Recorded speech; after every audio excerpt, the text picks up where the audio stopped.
बाज से हमें 4-5 चीजें सीखने को मिलती हैं जो मैंने बुक में उसके बाज के कैरेक्टर को पढ़ा। पहली, बाज का जो विजन है ना वो बहुत स्ट्रॉन्ग विजन होता है। कहते हैं बाज 5 किलोमीटर से अपने शिकार को देख लेता है। सोचो क्या नजर होगी उसकी। 5 किलोमीटर कितनी दूरी होती है, इतना स्ट्रॉन्ग विजन। अगर हम भी जिंदगी में जिस जिस जगह पर रहते हैं उसके राजा बनना चाहते हैं। पक्षी राज का मतलब क्या हुआ? सारे पक्षियों का राजा। क्यों? क्योंकि जितनी ऊंची बाज उड़ता है कोई दूसरा उड़ ही नहीं पाता। जितनी ऊंची बाज उड़ता है दूसरा कोई उड़ ही नहीं पाता, इसलिए उसे पक्षी राज बोला जाता है। यानी जब आप जिंदगी में कुछ ऐसा करेंगे जो आपके अड़ोस पड़ोस के लोग नहीं करते, तभी लोग आपको राजा बोलेंगे, तभी आपको लोग रिस्पेक्ट करेंगे, तभी आपको लोग कुछ एक्स्ट्रा रिगार्ड, एक्स्ट्रा इज्जत देंगे।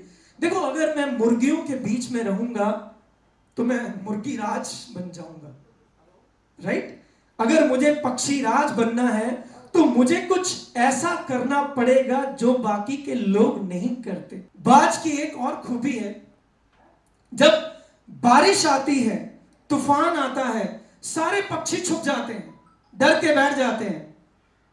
लेकिन अकेला बाज है जो बारिश में, तूफानों में, हवाओं में बाहर निकलता है और एंजॉय करता है उस बारिश को, उस तूफान को, उस तेज हवा को, और कोशिश करता है उसके अगेंस्ट उड़ने की। और उड़ता उड़ता उड़ता उड़ता इतना ऊंचा उड़ जाता है कि वो बादलों को भी क्रॉस कर जाता है और बारिश नीचे रह जाती है। सब लोग छुप के बैठे होते हैं और पक्षी राज बादलों से ऊपर उठकर उड़ रहा होता है।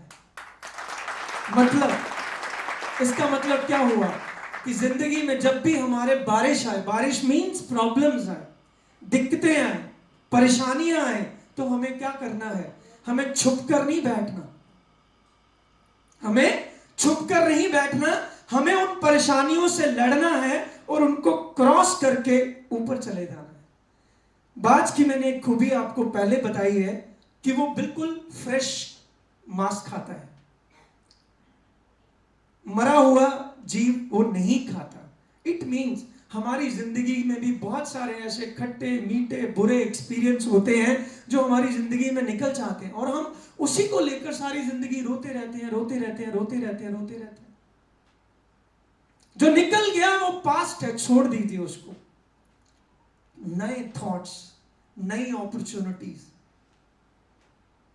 वो आपका वेट करती हैं रोज। लेकिन इट डिपेंड्स आप देखते क्या है।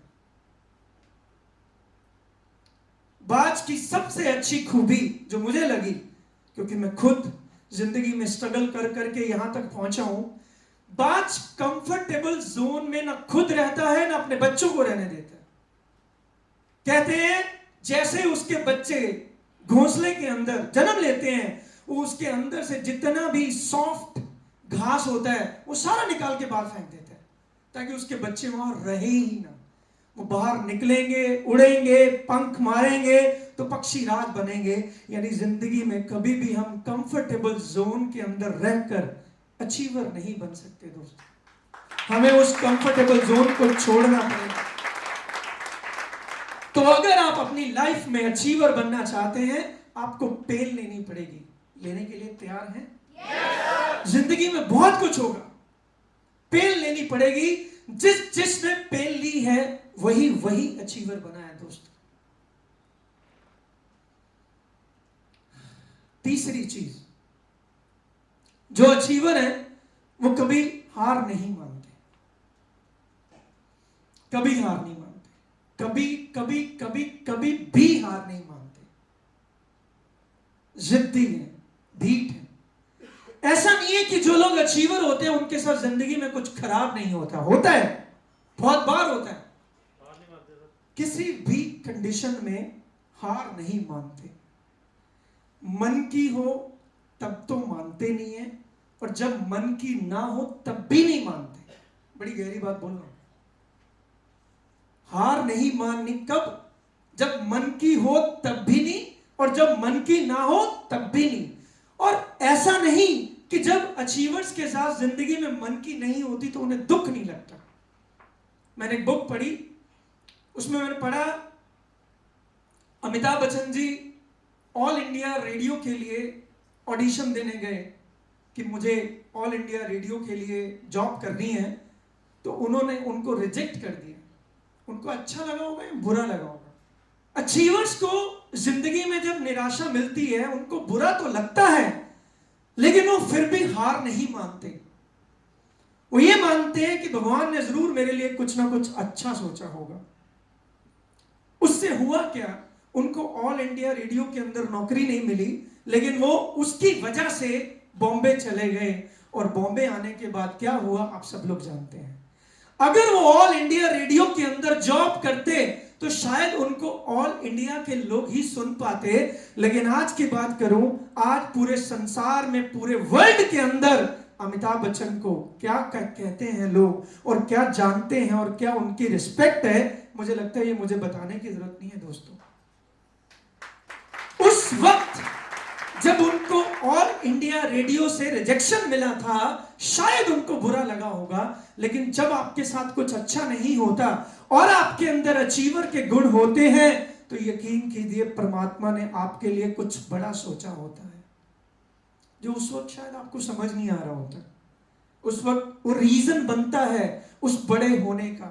अब्दुल कलाम जी को मैंने पढ़ा, उन्होंने as a pilot fighter plane उड़ाने के लिए उन्होंने अपना इंटरव्यू दिया।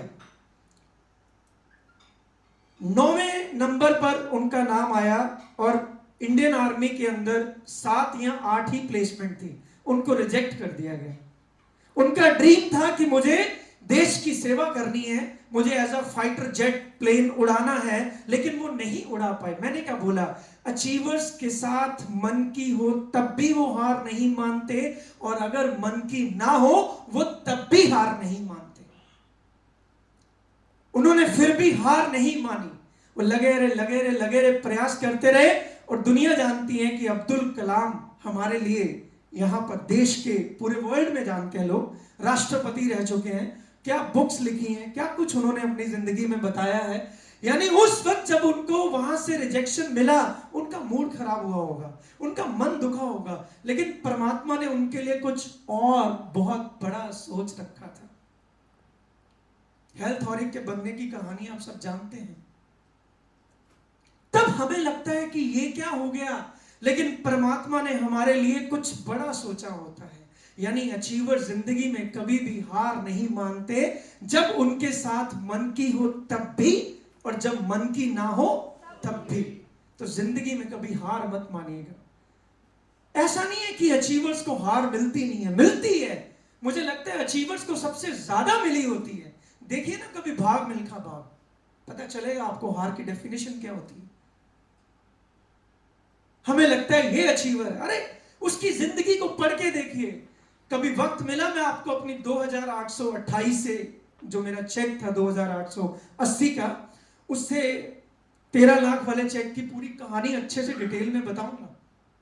ये हैप्पी तो जानते हैं मुझे, मेरे यहाँ पे स्टिच लगे हुए थे, 6-7 टांके लग गए, पट्टी बंधी हुई है, डॉक्टर ने बोल दिया 7 दिन काम नहीं करना, और मैं 1 घंटे बाद खड़ा होकर के प्रेजेंटेशन दे रहा था। और ये तब भी ऐसा ही था, आज भी ऐसा ही हूं। मेरी वाइफ का ऑपरेशन हो रहा था, सिजेरियन हो रहा था, बेटा जन्म ले रहा था, और मैं खड़ा होकर के इनकी क्लास ले रहा था। याद है आप? उदो पहला खून निकल जाता है, मैं उदो की गल कर रहा जो अक्षु है, क्लास ले रहा था मैं। चलती क्लास में किसी ने बताया दी मुबारक दी बेटा हो गया, सब ठीक है। थोड़ा इमोशनल हो जाता है बंदा, सब कहते क्या हो गया सर, क्या हो गया। मैं कहा एक और सेल आ गई है, एक नई सेल।